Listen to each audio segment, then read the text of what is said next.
We're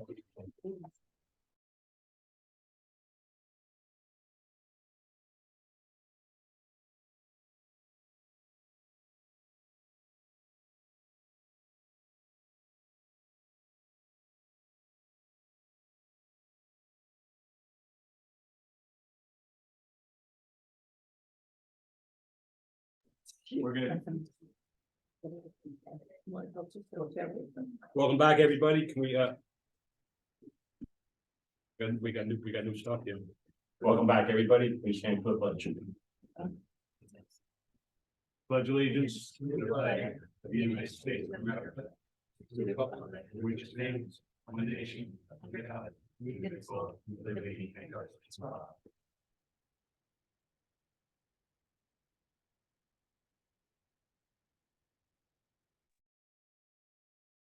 Okay, the first item on the agenda this evening is superintendent's report. All right, thank you very much, and I'm really happy to be using our brand new microphones, which ordered in September, and we finally got up and running today. So we're happy to have them, and hopefully the viewers at home who are watching online can hear us as well. Just want to thank everyone for coming, and we'll just jump right into it. The last couple of weeks have been absolutely phenomenal in terms of students doing amazing things. The highlight of my month was definitely watching the high school production of The Music Man. There's some pictures there, but the students were absolutely fantastic. The acting, the singing, the dancing, and even the full student-led pit crew, not pit crew, orchestra, stage crew and the orchestra and band down in the pit. We're playing all the music live, which is really just brilliant. The show was absolutely phenomenal. I just want to congratulate all the students and staff who participated in that wonderful event. I also want to congratulate the girls varsity flag football team. This is their first season. They're absolutely phenomenal. Over 60 girls who would have been maybe not playing a sport now out on the fields having fun and playing and competing in their first year. So that's been absolutely fantastic and fun to watch. And there was also on Pie Day, they raised money for the senior class where people took pies in the face. I can only tell you that I spent 30 years of my career avoiding getting a pie in the face. And the reason was because when I was 4 years old, my brother, who was 4 years older than me, and his friends thought it'd be funny if they held me down and sprayed whipped cream into my mouth. And so for my entire life, I was afraid of whipped cream. And so I refused. I do lots of activities with kids, but pies were the one that I did not. That's you may not have super sad. Well, we're getting it. Anyway, I also had the great opportunity to go to middle school on Friday and had a blast participating with these teachers in the Golden Sneakers events. The 6th, 7th, and 8th grade each compete against each other and the teachers. It was an amazing first time ever. All 3 grade levels tied. They had like 32 points each. But the teachers, that group down there, had 57 points, and they actually crushed the students. That's great. And then I had this moment where they tricked me, and I had to make a foul shot. And if I made the foul shot, I got to tie an 8th grader. And if I missed the foul shot, I had to get pied by an 8th grader. And I was terrified, like more than anything I've ever done in my life. That was more terrifying than answering questions in public comment. Yet, you can see the outcome. So this is my first pie ever in the face, and you know what? Afterwards, it wasn't so bad. Just want to remind folks that we have the Strides Carnival on Wednesday, May 31st, from 6 to 8 p.m. on the field out here across from the central office. It's a great opportunity. Kids get out there, they make games and activities. It's just a family fun night, and it's the last Family Connect night. It's on a Wednesday. So come on out to the carnival, have a great time. If you'd like to, we have sent out an email and there's a code you can sign up in advance. If you don't sign up in advance, you can still attend, but we'd love to see you out there. Just a lot of family fun for everybody. Finally, I just want to give an update to the board on the 100-day study. We started this in September. It's been a very long road of just kind of collecting information and using the information we collect to make decisions about the future of the school district. So I wanted to give a brief update. So we came up with 2 research questions as a committee. That was about 46 parents, 46 teachers originally. Now I think we have about 4 people left, but it's been a long road and everyone's finished their tasks. So now we're just kind of at the final, like the finish line of putting this report together, which you will get hopefully by the end of the school year. But the first research question was, how do people currently experience the Sayville School District? And when we say people, we mean students, we mean staff, we mean faculty and families. And so we asked questions trying to elicit answers to that question. The second question we asked was, how do people want to experience the Sayville School District in the future? And so our hope is to take data from this study and the questions that we asked our students, our staff, our families, and kind of compile that data into a way to define who we are as a district, who we've been, and who we want to be moving forward for our kids. And what are the outcomes we want for students after 13 years in our district, 14 now with pre-K. So in the study, again, we wanted to make sure that all voices were part of this and mattered. So we included faculty and staff, we included families and students, and we included the leadership team. Students is in there too with families. We looked at coming up with the research questions, which you just saw. We created a methodology. We used surveys and focus groups. So the focus group team created focus group questions, and some of our parents and staff did a phenomenal job running the focus groups. Parents ran parent focus groups, teachers ran teacher focus groups, and students, our AP capstone students, actually ran the student focus group for middle school and high school students because we wanted confidentiality, but we also thought it'd be a great experience for our kids and families to understand what we're doing. We then collected the data. There was a ton of it. I'll share that with you in a moment. And then we analyzed the data. So now we're in the process of analyzing the data. Parents analyzed their focus group data. Staff analyzed the staff focus group data. Students in the capstone class are currently analyzing the student data and then submitting it back to a final report. And this is where we're kind of getting to. We're kind of getting ready to report the findings out to the Board of Education. But we also want the faculty to be very involved in this. We want to share the data with the faculty because as we plan for the future, it's very obvious to me and to our leadership team that if the teachers don't have a voice in setting the goals and the vision for the future and the outcomes we want for kids, then it won't be fun to engage in. It won't be part of the work they do with much excitement and joy. So we want our school to be joyful. We want to go after something together and have everybody rowing in the same direction. So together, the teachers are going to work with their principals, and I'll share about that in a little bit. And faculty meetings, kind of looking at the data, looking at the feedback they've gotten from students, from faculty themselves, and from parents, and then coming up with goals for their buildings and what they believe in for their buildings should be the focus for the future. And we're basically using data, we're working in teams, and we're modeling learning for ourselves. So as an organization, if we're willing to learn and grow from the data we collect, we can grow, and we're modeling that for the kids in the work. So that will then result in a 5-year strategic plan. So I just wanted to kind of review. This was like the plan from the beginning. It's taken a lot longer than we thought because we have so much data, and that's kind of a good problem to have too much data. This is just kind of a survey and focus groups by the numbers. We gave every parent group a survey. We had 520 parent responses. That was about 30% of our community responded. It's statistically significant in terms of the responses, but we would have loved to have 1,000 or 2,000. Parent focus group, we had 11 focus groups and 63 parents participating. We had student surveys. We had 529 students from the middle school participate. We had 675 students from the high school participate. We did focus groups in the middle school, 4 focus groups in the high school, totaling 48 students who were randomly selected, and permission was given by their parents to participate. We did a teacher survey. We had 169 teachers participate, which is about a 78% participation rate of our teachers. We had 93 staff members, which is about a 60-some-odd% staff response rate. And then we did, this is a large number, we did 17 faculty focus groups, faculty and staff, and it was about 102 teachers participated in those focus groups. So the survey data is kind of easy to crunch, even though we had open-ended surveys questions. The focus groups are more challenging because they're a 30 to 50-minute conversation with 5 or 6 people. You take what everyone says and then you have to code it, kind of come up with common themes. So what's the plan now that we have all this data? So the first thing is we're actually going to review the data with our teachers and staff. So at faculty meetings, we've been sharing the parent survey data, no names included because there were no names attached to it, but basically with the teachers. So they're seeing what the feedback is from parents, both positive and constructive. We're also sharing with them the student survey data. So the high school, for example, had a meeting where they shared this data out in small groups. And what they're going to do is look at, well, based on this, what do we want to do as a high school? What do we want to do as a high school? We're going to set goals and we're going to think of what are the outcomes we want for our kids in 9th grade through 12th grade. They've started that process already. The middle school has kind of looked at this. I think they're looking at it next month and they're going to be doing that. Same process. Sunrise Drive has started the process and Cherry has, and I think Lincoln is a little bit behind, but they're gonna be catching up in the next month or so. And we're gonna have each school kind of outline from the teachers based on the data, what do they want to be, what do they want the outcomes to be, what do they want their goals to be for the future of their school. And then in the summer, we're having a 2-day retreat with the principals, where we're gonna have all 5 buildings information shared. And we're gonna try to come up with a district plan, so it can't be that, you know, Lincoln's doing this and Sunrise is doing that and Cherry is doing that. We want to value their autonomy, but keep them as part of our system so that we're producing students who go to middle school with common skills and outcomes. And then after that summer retreat of 2 days, we're going to kind of formulate a structure for the 5-year strategic plan.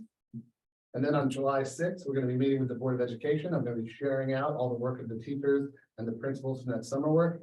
And then we're going to, as a board, come up with your board goals and come up with the 5-year strategic plan as a formal process. So that when we get to September, we'll do a formal presentation to the board at the September business meeting. We will present out the overall findings as well as the goals that each building set for themselves. And then you will get to vote to adopt your goals and your 5-year strategic plan for the future. So it took about a year, but it's kind of setting the stage for the work we want to do. One of the things I said to you guys when we first started was I didn't want to set goals this year other than to find our goals. Yeah. Because I wanted the community to participate in the process. And I do think once we have them, it'll be evident to everybody that this is stuff that our teachers, our staff, our community is asking for. And so it makes it more cogent in terms of everyone going after it together. And then again, we want everybody growing in the same direction. If we want specific outcomes for students when they graduate, we've got to start in pre-K and work it through our curriculum and our instruction and our approach all the way through 12th grade. So that's kind of the update of where we're at. I thought it was important, and I've been sharing pieces of the data with you along the way, but you're going to get a comprehensive, it's going to be about a 200+ page findings report by the time it's done. And then we're going to make that public to the community. You know, and we'll post it on the website, and we'll share it out during a board meeting, which will be recorded and put on YouTube. And so everyone will have access to the same material that you will have. And then they'll see why the goals that we set and the 5-year strategic plan is set up the way it is, because it comes from the voices of our stakeholders. I just wanted to kind of put that out there and ask for questions. It's not really a question, I just kind of, this is, in my eyes, this is the way to set goals. It's collaborative. You're asking people to take part in and help shape priorities. I have about 4 or 5 friends that were maybe parent reps. And there's a lot of teachers that live here. I think I feel like kind of proud that we're asking people to contribute their own experience and time. I'm just really proud of the approach, and I think the outcome is going to be good. You're not imposing goals, you set them together. It's just, to me, this is best practice. I'm just really happy with the way you handle this. And you know, not everyone's going to be happy with every goal, and they might say, well, that wasn't my goal, because no individual goal is out there. It's a collective collaboration. So when you compromise and you kind of put it all together, everyone gets a piece of things they want, but they also get a piece of things they might not want. But you know, so it's not like everyone's saying, oh, I see everything I did up there. But they should see at least pieces of what they did. Any other questions? All right, I just want to remind the community that we have a budget vote coming up on May 16th at the old junior high school between 7 and 9 p.m. I just want to encourage everybody to participate in that activity, because it's one of the most democratic processes we have in the United States, and at the local level, for you guys to be able to participate in knowing what's in your budget and voting yes or no in that budget is one of the most important responsibilities we have as citizens. And so I found it very exciting from a historical standpoint, and also what makes our democracy a democracy. It starts at the very local level. So I encourage you all to participate. And I'm also going to be doing budget talks at all of our upcoming PTA meetings and at some civic associations and other organizations. And I'm happy to answer any questions people have about the budget, as is Sam, Dr. Burgess. And we're really excited to see how this plays out in the community in the next couple of weeks. Thank you. Next on our agenda is Board of Education. You got mics now, so. Next item on the agenda is Board of Education discussion. Just going to order. The first item is a conversation with Betty Rosa. If anyone wants to attend that, please let Julie know. I will be attending. The second item is Scopes Award Dinner on May 22nd. Again, please let Julie know if you wish to attend. Nomination petitions are due on the 17th, and We also have attached a claims audit report, so please review when you have any questions concerning that. Any questions from the board? I will also like, I believe our last meeting, a question came up from a community member, inquiry came up if we could have the ability to post questions on during our Zoom meeting. We're gonna try that next week, so we're gonna give it a pilot and hopefully we'll be able to work it out well, so we'll be able to answer any questions that come in via the Zoom meeting.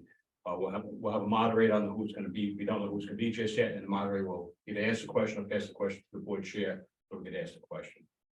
And that's what I have. Anybody else? I also attended the Music Man, which I thought was one of the best concerts around. And I didn't know the school board actually sang during that play. So actually, a community member asked me if I wanted to sing, and I said, I'll pass at this one, but maybe next time. I said there's 600 people who may want to join me. So and it was by, play just get. I'll sing far, far away. That's what I'll say. As long as you sing that from far, far away. It's amazing that the talent of these students and the plays get better and better and better. It's just amazing, and just the enthusiasm of the students and the parents and the communities. It gives you goosebumps, and it makes you satisfied. What we do is actually pretty darn good. And our chorus teacher, that was our first play, directing and singing. And the pit orchestra and the stage crew and everyone's involved. It gives you so much enjoyment to be able to go to those things. And we also our flag football team, which we had to give credit. First league home game. We had to give credit to a couple of our students who came during board meeting, presented to the board, and the board discussed it. And we thought it was a great idea to be able to do it. So it's and things like that make us appreciate the quality of what we have and the quality of our kids and our students and the teachers. So it's really good. And that's what I have. Anybody else? Okay, I'm going to continue. At this time, it's public session. And I'm just going to read the statement that I always read. The Board of Education and administrators listen carefully to what members of our community have to say. We follow regulations specified by law and policy that we encourage our community members to offer public comment at board meetings. The Board of Education requests that anyone participates in public session demonstrates civility as they address the board and community. One, the Board of Education meetings are held in public view, giving the public the opportunity to watch and listen to proceedings of the board. In these meetings, district staff update board on matters pertaining to school district. The board may be required to take action on matters of district operation. Board policy 1230 provides the opportunity for period public comment during these meetings. With that in mind, we offer brief written parameters of public comment period. 30 minutes will be set aside for comments and questions made by the public before the board agenda is moved. The board reserves the right to limit public participation in any given case with the extent and maximum period being necessary. Questions and comments by the public are limited to 3 minutes per person. Speakers are asked to identify themselves or the group they represent. Speakers should conduct themselves in a civil manner and direct their comments to the board chair. The board will not permit discussion about district personnel, students, or community members. So if anyone would like to speak, please step up to the podium. Yes, please. I wasn't gonna write anything, but then I've seen you cut people off, Don, so I'm gonna do my best to keep it at 3 minutes. I'll give you a heads up. Okay, great thing. Hi, everybody. My name is Amanda Mullen. I am a mother of twins, kindergarten twins. I'm also a proud Sayville graduate. Carla actually graduated with your brother. He was a good friend. Growing up in this community was a privilege that no one took lightly. We were the lucky ones, and even back then we knew it. Our neighbors looked out for each other, our community supported one another, and our schools were a place that were not just a top education for us, but a place that we knew that we were really safe. Sadly, the world has changed drastically since I walked the halls of Sayville schools. Neighbors look out for one another a little bit less, communities often find themselves divided by mundane issues, and schools across the country have somehow found themselves as a target for horrific violence against innocent children. I stand here today before all of you to ask for your help. We as a community need your allegiance to do everything in your power, to go above and beyond what you feel may already be sufficient enough to protect our schools. We as a community came together to appoint each one of you into these positions with blind trust. Trust that when the time came that you would honor your promises to stand beside us and fight for our kids. Well, the time has come and we need you now more than we ever have. After sitting through 3 separate presentations of the proposed budget, which was riveting, by the way, last night at the PTA meeting, I found myself asking, where is there an allowance for an increased safety at all of our school buildings? With $102 million, I would hope that there would be room for security improvements. Last night, Dr. Ferris and John, you guys were so forthcoming, and I appreciate that more than you know. You were able to kind of educate me and tell us what is in place. I learned a lot in that meeting. I found out that we are following the recommendations from the Suffolk County Police Department and Department of Homeland Security to take their suggestions as to what we put into place. At that time, you both seem to agree with me that improvements could and should be made to protect our kids, and that should be something that is somehow worked in. Dr. Ferris, your creative approach to the budget, the way that you sort of phrase it is that you approach the absolute first and then built out from there.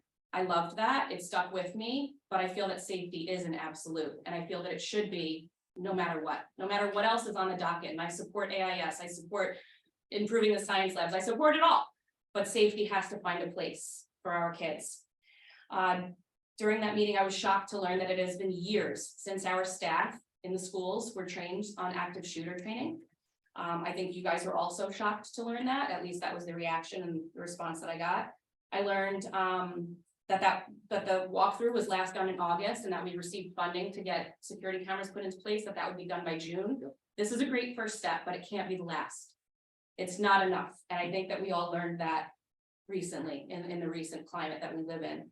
I immediately asked both of you, is there anything additional that the board could do? Could you allocate more funding and more resources to protect our kids? I'm gonna you have told to me ask you to yes. finish up, please. You told me yes. I was thrilled with that response because it gives us hope as a community, all of these parents, it gives us hope that teachers don't have to make the decision as to if today will be the day that they have to use their bodies to protect a child. Today won't be the day that any of these parents sitting in this room will have to get a horrific call that their kids aren't coming home. There's money, there's resources, we have to allocate something to protect our kids. Thank you. Thank you. Thanks for your time. Appreciate your time.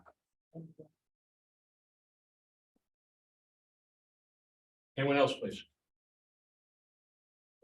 Nothing else? Did you find that time? Yes, you did. I'll give you another 20 seconds. Well, I think I'll do a bit more of it. It's okay. So I don't know where to begin first. So I will go with the worst first. At our last board meeting, I attempted to let the board know that the superintendent is in breach of his contract and ultimately should be removed. Therefore, in my opinion. Okay. I was not sure. We're not going to talk about personnel. We don't have to talk about that. Now, here's my question. Thank you for asking the last meeting, by the way. I had one. So I was cut short, and thank you, Tom, for asking. I did have a question. Where do I report this information? Because no board member attempted to contact me after hearing what I was able to say at that meeting. I have no confidence the board will act on the information. Therefore, I will not hand it to you. I do have an option to go to New York State Education Department, which I am very capable of doing.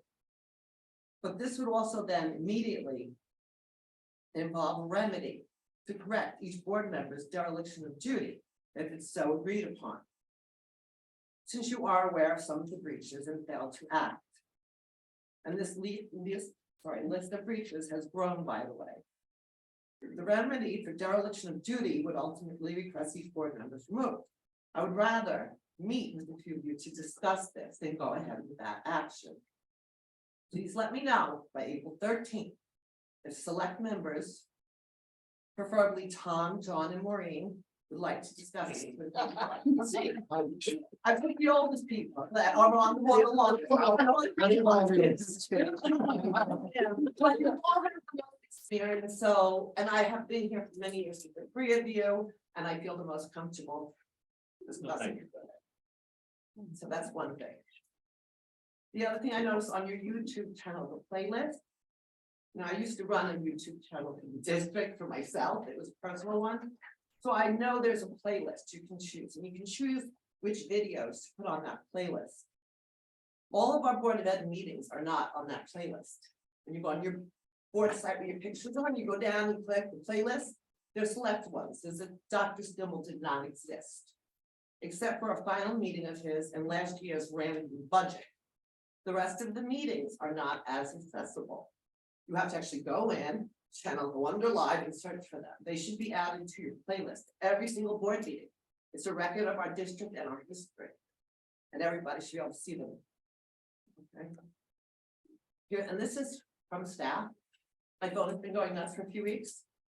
And this is the one as a woman, I feel is the most important to mention. So we have a social media person, I would like to go with Belinda, that takes pictures for the district and stuff, yes? Okay.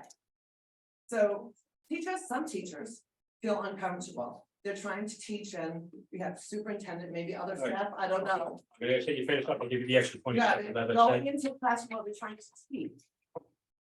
So I Sorry, feel Belinda. very uncomfortable with this going on. So I just want to let you know. I have a question, did you recommend the staff follow the proper channels and chain of command to? Yes, express- absolutely, I do, and I know why they have it, and that's part of what I'd like to discuss members, because I am tired of my phone going off call, I would like to retire, to be honest with you. You I shouldn't but have to be here. you promised me like a year or two ago, you were moving to Florida when I saw you. voting. I thought about it. My husband's not ready, I'm sorry, I would love to go, but he's not ready, and I'm not leaving him yet, so, Thank you, Mr. Russo. Thank you. thank you. Anyone else would like to speak? Please step up.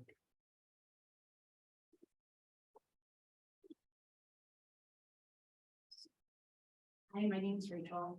I live at 142 Marion Street, so I have a daughter who attends, so I know kind of the school safety issue has come up, and I know we talk about the training of staff, but I've been in other districts that also train the students. And I know it's really kind of disheartening to even think about that we would have to teach our kindergartners, that we have to do a lockdown or a shelter in place drill. You know, and I asked my own daughter, who's 7 and in first grade, you know, Brianna, do you know about active, you know, the active shooters? And it's sad and disheartening again, I say, but I think it's something that we should also train our students about. You know, I worked with a special needs population when I was in the schools, and we would make up sensory baskets and provide different things for them to kind of shelter in a place where they had to be quiet and know what was coming or wasn't coming.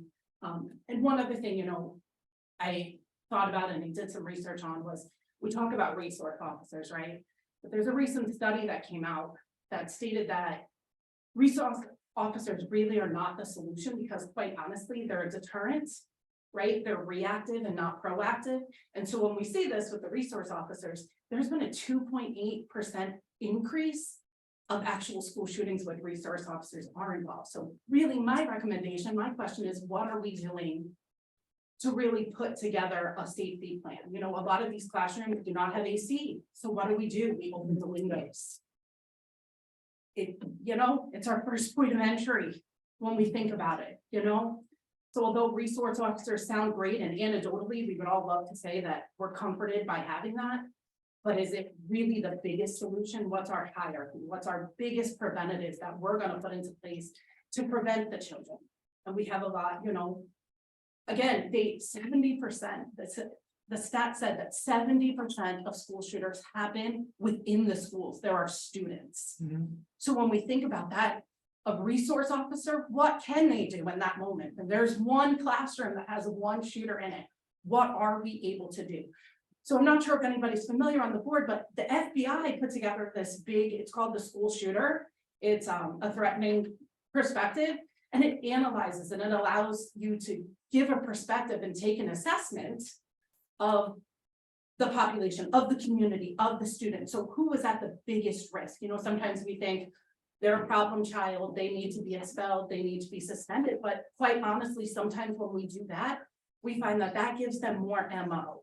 You know, unfortunately, this is the news, this is the media, this is the world we live in. And when you see some people really just want to come out, and some of these active shooters, really, it's a challenge. They find it a challenge for, I want to die, death by suicide by a police officer. And so that's what increases our number.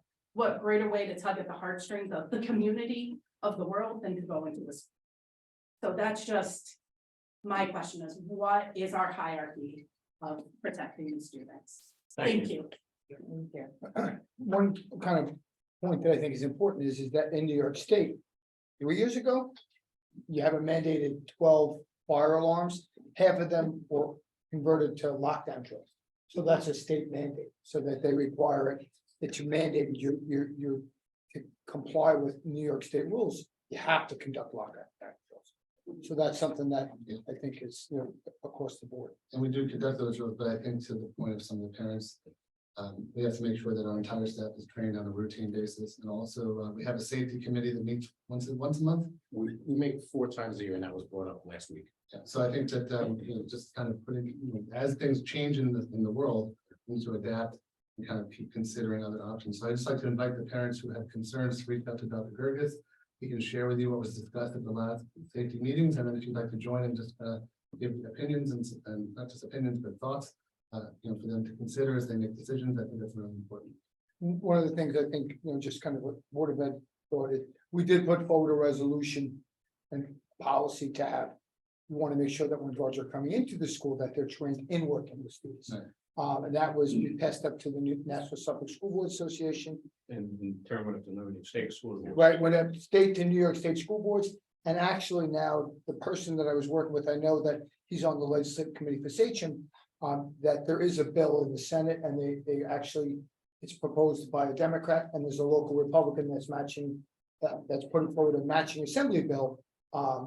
And that again is to kind of increase the training. The escalation thing that you were trying to get through the New York State School Board Association, the What resolution, the de-escalation was a credentials for security officer. Yeah. that they're full uniform across the state or something. No, No. we were big, it was basically what we were proposing was that you can get waived school training if you have other related experience. Retired police officers. But I think the issue though, again, it's moving now to a Senate bill and then there's a matching assembly bill. And I think it's people recognize it's. I also want to point out, we have we've been in communication with the 5th precinct, Inspector Samal from the 5th precinct is going to be coming to our next meeting to talk about some of the things they're noticing. Neighboring districts related to safety, related to swatting, related to the bomb threat that are going on, just so people are aware of what's going on and what we can do as a school district to keep our kids. I think also we have had, unfortunately, every time there's a school shooting, we seem to have a robust discussion of our security plan and what we've done. I'd like to think that we're very mindful of the fact that prevention is as important, if not more important, in identifying threats beforehand. And I think we've taken a very measured approach, and we kind of put our money where our mouth is. I also think though that oftentimes we hear just teach my kid the X's and O's and the math and the science and don't worry about social and emotional learning. When the identification piece and the support staff piece is huge in developing relationships with students that are at risk to prevent them from getting to a place where they want to take a gun and come to school and shoot people. So I just like to urge the board that, we continue on the path that we have laid out and follow, in that we are not just going to arm everyone to the teeth and build a moat and a wall and fight that way, because it's It takes every. not as effective as being proactive and continuing on our social and emotional. Tuesday, I think a multifaceted. Absolutely. two things, James, as you were speaking, from what I understand, they're putting a bill forth in the state to help train and mandate certain securities for the Yeah. schools. Right. So that is moving forward to you. And that really came from. You know, 1 second. And to my point- I'm sorry, let me just, if you can find what the Senate bill number is and the Assembly Yeah. bill number is. They're new to us, we're getting used to it. To my point also, Did you hear me? Did you hear me? Yeah. The Senate and Assembly bill numbers, so we can share with the community and reach out to our local legislators. an additional piece to the discussion I was mentioning and Bring your and we have, how many, what's the number of former law enforcement that we have out of 41? We have 41, yes, we have 42 security guards, 41 are former law enforcement. Okay, so I don't know, I've never heard of that high percentage in any other district. Anywhere. Excuse me, So, Carl, with all due respect, I come from a family and a husband who is a retired detective and my PD, worked in dignitary training, was 9/11 first responder. Worked in Bushwick and protected those schools. Never heard of a school shooting in Bushwick in the 80s and 90s. Because there were too many armed police out on the streets. I definitely If- what I'm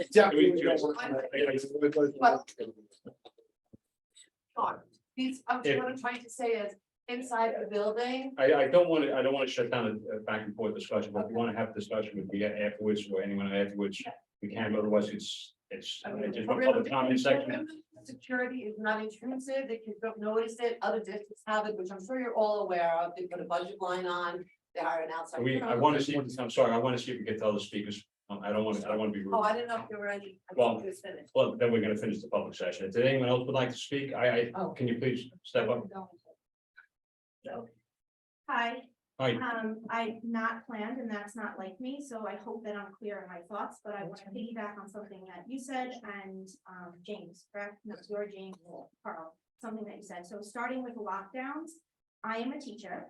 Every year in September, I go to my superintendent and I tell her that the lockdown drills that come from New York State are inappropriate. Not for the way that they're set, but they changed them a few years back that now over the loudspeaker, you have to say lockdown, you have to say this is a drill. Lockdown, lockdown, lockdown. So when the kids hear finally that it's not a drill, their social and emotional well-being is now going to be way different. You're not looking at me when I speak, so I'm assuming that you agree with me. That Oh, I'm just listening. the social and emotional of their well-being is gonna be very different because they're gonna react differently the day that they don't hear this is a drill. Even being in the classroom, I can see a difference. The first time they're quiet, they do what they're supposed to do, but by the third or fourth time, they start to realize like, all right, well, this is just like a drill. Fire alarm goes off, they don't know if it's real or if it's fake. They are quiet, they walk out of the building, they go to where they need to be, and they wait for their next direction. The drills are completely different. And I've said that to my superintendent from day one, and I'm always told, well, this is what's coming from New York State. Sometimes we need to take a look at what teachers think, and maybe they're the ones that are in those positions and ask our teachers and staff what they think is the best way of keeping our kids safe. So I'm just so policy wise, I don't personally agree with New York State. I am in it all year long. And as for a number of drills, I think you're an administrator, so you would know, but I'm pretty sure that I practice 12 fire drills still a year, that has not changed. As for the social and emotional well-being and saying that we are going to be able to pinpoint it in school. I spoke here a few weeks ago about my child being bullied in this school and not knowing for 12 months. And that your current staff doesn't even follow the policies that you have in place. So how are we going to identify a child that is in need if it's happening in the elementary schools and staff members are not following board policies about confidentiality of reporting parents and community members?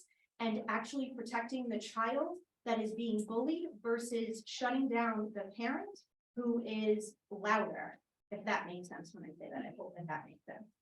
And then the other reason why I'm standing here is because last night at the Lincoln Avenue PTA meeting, I had asked two questions.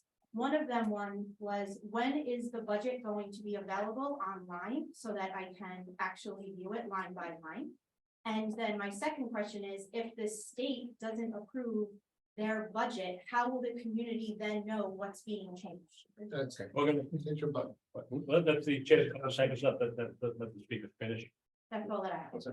Right, so the answer to the first question, typically we post the entire budget line by line with all the required state documents, once we have everything from the town or the county, but if you'd like, I can send you that as well.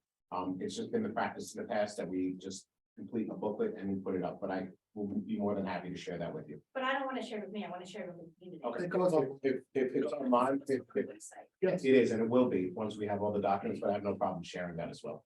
So then can I ask a question to that? How do we have a budget if we don't have all the documents? Well, this has been the discussion of the last 5 board meetings where it was presented to the board. It's a superintendent's budget that's then adopted by the board, where it then becomes the board's budget based on the information that's given to the board. After that, we do post it to the website, but again, the practice has typically been that once we have all the documents from the county, the state, we post everything all at once. But again, if it's a matter of posting it to the website in advance of that, I have no problem doing that. So I had said that last night as well at the PT meeting. I don't understand how we adapted the correct word. Adopted a budget. The board adopted the I budget. understand that, Yeah. but I just don't understand when we don't know what the state's going to approve. In the last couple of years, the state has been very timely and has adopted their budget on time. And, but if you go back, prior administrations, sometimes we didn't get a budget until in May. So literally schools had to guesstimate what they were getting and adopt the budget. Because we're mandated by a certain date that we have to have out the So budget. it's 30 days prior. And I think I spoke about this last night, Yeah. years past, when Cuomo was the governor. He was hard, fast, April 1st, it was over, he wanted April 1st. Now the thing has changed, even prior to that, you had Packard, you had Patterson, who didn't have on-time budgets. I mean, sometimes we've had budgets that late into April and sometimes May before we knew what our real numbers are. We have an idea, they tell us what we're gonna get, it could actually go up or it could go down depending on once it. Won't go down. It won't go, sorry, it won't go down. We have had mid-year cuts in 91, 92, I believe, so it's. We're waiting on the state for information, waiting for county for information, and we're waiting for And we have numbers, they're just not officially finalized. And it's Based on- mandated. I agree with you, I do. So People online 30 soon. days before would be April 18th. I know that our neighboring district Newport is following that and they're not doing it until April 18th. So that would be 30 days before. But even, I just feel- even on April 18th, the state still doesn't adopt their budget, they still have to have it up on the 18th. If the state didn't. If the state didn't adopt their budget. All schools have to do it by the 18th. I understand that. So that would make sense. If we had to put this out to the community. we Dr. had to Gerge, let make- Dr. Gerge elaborate on it a little bit. So part of the budget is the way you're mentioning is one component, which is the state allocation. For state aid, which includes foundation aid, transportation aid, and expense-based states. That's about 31% of the entire budget. The vast majority, like many other surrounding districts, is funded by the tax levy and also other sources of income. In late January, the state unveils what's known as the executive budget. That's the baseline. What the governor proposes. Typically, what's happened is after 2 months or so, the Assembly and the Senate meet the debates, and they add other allocations and whatnot to the executive budget. The practice has been that we use the executive budget numbers in developing the initial budget. Anything else that may come, because again, state aid is not the majority of how the district is funded, is, considered other items that, would help the revenue source or bring down the appropriated fund balance. This year was a little different because of a lawsuit that was settled about a year and a half ago. Many districts that were owed state aid got large allocations. Sayville was not one of them. We were held harmless, as it's known. As the process continued, shockingly, the education portion of the budget is the one that has been actually pretty much agreed upon. They said they're not going to increase it that much. They're not going to touch it. It's other aspects of the state budget that are holding it up. It is not the education part of the budget. That said, and this is not something unilateral, this has really gone on through the state. It's fair to say that what the executive numbers are not a good starting point, but that's what is to be expected. There aren't going to be very large increases. Using those assumptions and the calculation of the tax levy limit and other factors that we both estimate and that we also know are hard numbers, rental property amounts, interest amounts, tuition amounts, that's the formulation of the revenue side. And then that's how we balance the expense side of the budget as well in order to propose to the board the 2023-24 budget. But I understand the question, and you're right, the state mechanism is very fluid at times and very unpredictable as it's been in the past. And again, I am very surprised because both the Assembly and the Senate, which have typically been very, very aggressive, if you will, in years past, in terms of more needs to be put in this budget, more needs to be put, despite revenues not being there, has said, that's it. So there's been some peace in that regard. The state budget, unfortunately, is not being held hostage because of the education part. Okay, is there any other speakers this evening, or any other questions from the board regarding this? Okay, thank you for the questions, I appreciate it. Next item on the agenda is approval of minutes on this March 19th. If I have a motion. Motion. Discussion. All those in favor? Motion carries. Could I move 7-1 to 7-8, please? Could I have a motion, please? Motion. Second, Second, discussion. yes, All those in favor? No, I have Okay, discussion. I heard no discussion. Oh, yes, yes to discussion. Go ahead. I just wanted to know if the last page on the scope renewal license is purposely left blank. It's supposed to be the calendar for next year. Is that just not out yet? What number is that? 7:02. They may not have scanned. It just says, Schedule B 2023-2024 school calendar, but then it's blank under that. So I didn't know if that maybe just wasn't established yet. Yeah, I don't have, I didn't get the. Okay. Thank you. Okay, any other discussion? All those in favor? Opposed? Motion carried. And the motion on 8-1, please, Motion. discussion? All those in favor? Motion carried. New business other, I need a motion on 9-1 and 9-2. Motion. Second, discussion? All those in favor? Motion carried. Upcoming events. April 16th. I'm sorry, April 16th, April 4th to April 6th to the 14th, spring recess. Road's going away, have a great time. April 17th, nomination petitions are due, if anyone is interested in running for board. And April 19th is our budget vote. I need a motion to return to executive session and we just read the statement where we're going in, if you don't mind. We need to continue our discussion in executive session and receive advice from counsel regarding the review of select policies and procedures, receive legal advice regarding current security procedures and protocols, and to discuss employment assignments and or a transfer of particular persons or persons. Need a motion? Motion. Second. Okay, need a motion for a 5-minute recess too? Yeah. No objections? Okay, thank you. Everyone have a great evening. Thank you. Don, there was some